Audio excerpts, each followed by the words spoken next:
नमस्कार मैत्रिणींनो, आज आपण साठवलेल्या साईपासून घरच्या घरीच त्याचं छान असं लोणी सोप्या पद्धतीने कसं काढायचं आणि त्याचं रवाळ तूप कसं बनवायचं हे पाहणार आहोत.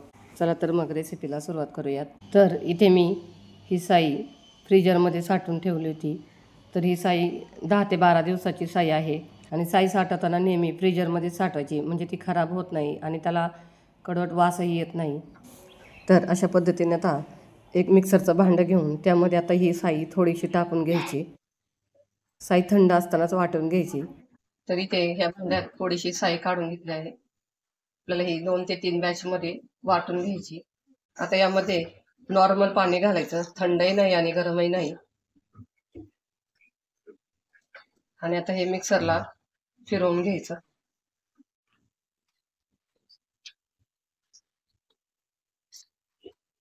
तर इथे असं एकदा पाणी टाकून फिरवून झाल्यावर पुन्हा एकदा थोडंसं पाणी घालायचं. असं 2 ते 3 वेळा पाणी टाकून ही साई फिरवून घ्यायची, म्हणजे छान असं लोणी व्यवस्थित बाहेर निघतं.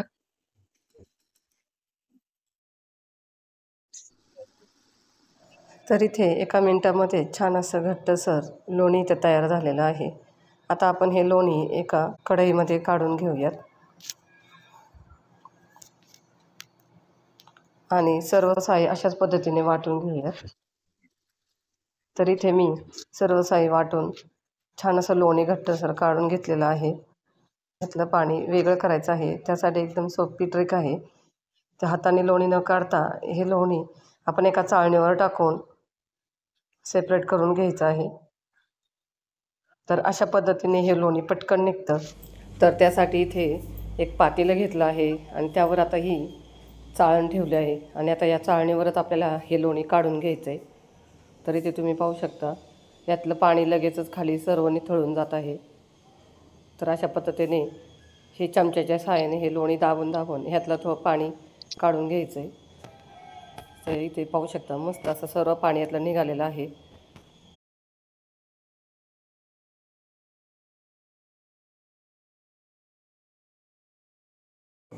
तरी ते आता सर्व पाणी निथळलेलं आहे. आता हे लोणी कढईमध्ये काढून घ्यायचं आणि आता लोणी कढईमध्ये काढल्यानंतर आपल्याला हे लोणी पुन्हा एकदा हाताने दाबून यातलं थोडंसं पाणी काढायचं, म्हणजे पूर्ण पाणी निथळून जातं.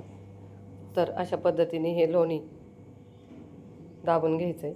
तर तुम्ही पाहू शकता, त्यात थोडंसं पाणी निघालेलं आहे. अशाच पद्धतीने आपल्याला 2-3 वेळा करून यातलं सर्व पाणी काढून घ्यायचं. तरी ते लोण्याचं सगळं पाणी काढून झालंय. आता हे काढवायला ठेवायचं. तर आता गॅस सुरू करून हे लोणी पूर्ण छान असं वितळून घ्यायचं.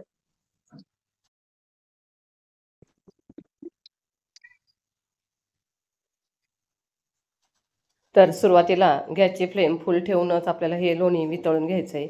अशा पद्धतीने उलटण्याच्या साहाय्याने हे लोणी हलवत व्यवस्थित असं वितळून घ्यायचं आहे. तर इथे तुम्ही पाहू शकता, लोणी छान असं वितळायला लागलेलं आहे. तर हे सतत हलवत वितळून घ्यायचं आहे. तर अशा पद्धतीने लोणी सतत हलवत राहिल्यामुळे खाली करपत नाही.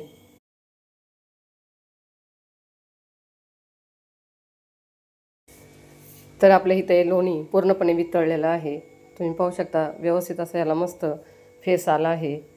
आता गॅस मध्यम आचेवर करायचा आणि उलटण्याच्या साहाय्याने सर्व बाजूने हे लोणी व्यवस्थित असं मिक्स करत हलवत यातलं तूप करून घ्यायचं आहे. तर याला अधूनमधून सतत हलवत राहायचं आहे, म्हणजे हे करपणार नाही. तरी ते तुम्ही पाहू शकता, आता एक 7 ते 8 मिनिटानंतर यातला फेसही कमी झालेला आहे आणि आता लोणी वितळून यातलं छान असं तूप आणि खर ह्यातली बाजूला झाली आहे. तर छान असं तूप निघायला लागलेलं आहे. तर अशा पद्धतीने उलटण्याच्या सहाय्याने कडेचंही हे खरडून घ्यायचं आणि व्यवस्थित हलवत राहायचं आहे. तर इथे तुम्ही पाहू शकता, एक 4 ते 5 मिनिटानंतर पुन्हा याला एकदा फेस येतो आणि हलकासा सोनेरी रंग आला की गॅस पूर्णपणे स्लो करायचा आणि पुन्हा याला फेस कमी होईपर्यंत हलवत राहायचं आहे. तर आता याचा फेस छान असा कमी होत चाललेला आहे. आता गॅस बंद करायचा आणि उलटण्याच्या सहाय्याने हे थोडंसं मिक्स करत राहायचं आणि 5 ते 6 मिनिटानंतर ह्यातले हे फेस पूर्ण कमी होतो आणि तूप छान असं निथळलं जातं. 5 ते 7 मिनिटानंतर मस्त असं तूप निथळलं गेलं आहे. आता थोड्या वेळाने हा वरचा फेससुद्धा पूर्णपणे जाईल. तरी ते आपलं हे छान असं तूप तयार झालेलं आहे. तरी ते तुम्ही पाहू शकता एक 5 ते 6 मिनिटानंतर पूर्ण फेस गेलेला आहे. आता तूपही छान असं निथळलेलं आहे आणि खरंही पूर्ण खाली बसली आहे. आता हे आपल्याला गाळून घ्यायचंय. तर तूप काढताना डबा स्वच्छ पूर्णपणे कोरडा करून घ्यायचा. बिलकुल ओला ठेवायचा नाही आणि त्यानंतरच हे तूप गाळून घ्यायचं आहे. तर इथे तुम्ही पाहू शकता अशा पद्धतीने तुपाची खर यामध्ये यात काढून तूप गाळून घ्यायचंय.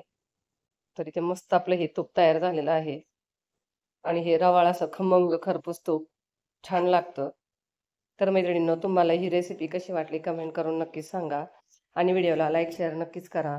चला तर मग पुन्हा भेटूया अशाच एका नवीन रेसिपीसोबत. धन्यवाद.